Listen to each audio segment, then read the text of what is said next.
Kaitan sama mitos soal otak kanan, otak kiri. Itu gue baru mau ke situ tuh. Nah, tipe orang otak kanan yang katanya kreatif, yang kiri lebih analytical segala macam itu juga nggak ada buktinya. Oh iya. Nggak ada. Padahal banyak tenaga medis yang ngomong bahwa otak kanan dan kiri itu ada. Nah itu kenapa tuh menurut lo?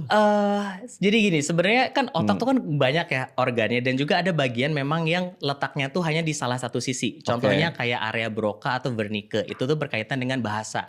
Kayak bagaimana kita memproses bahasa dan memproduksi bahasa, kayak kita belajar kata-kata, itu emang ada sebelah kiri. Tapi untuk dia bisa berfungsi, itu nggak cuman sibuk yang sebelah kiri doang. Dia harus bekerja sama dengan area-area otak yang lainnya. Kayak misalkan gini, sesederhana gue ngeliat kamera nih.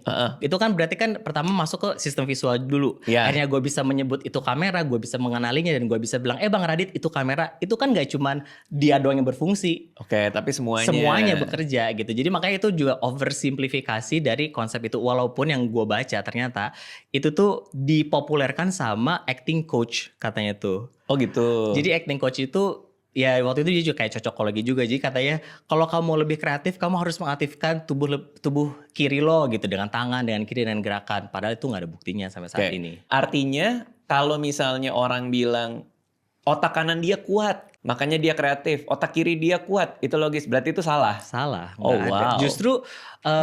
Justru otak kita tuh kan bekerjanya tuh punya jaringan yang super kompleks lah, jadi nggak ada kayak gitu-gitu. Dan tadi juga soal ada orang yang otaknya cuma setengah, itu juga kan berkaitan sama neuroplasticity, kemampuan otak untuk mengubah struktur dan fungsinya. Jadi memang ada orang-orang yang lahir dengan otaknya cuma setengah atau cuma salah satu hemisfer doang, ada juga yang karena cedera. Nah, karena cedera itu akhirnya otak tuh belajar ulang untuk membentuk jalur baru supaya dia bisa berfungsi. Jadi nggak serta-merta kalau misalkan otak kanannya hilang dia jadi nggak bisa ngapa-ngapain. Di beberapa kasus emang seperti itu, tapi ada juga kasus-kasus yang langka yang ternyata dia bisa kok gitu survive dan berfungsi secara optimal di kesehariannya.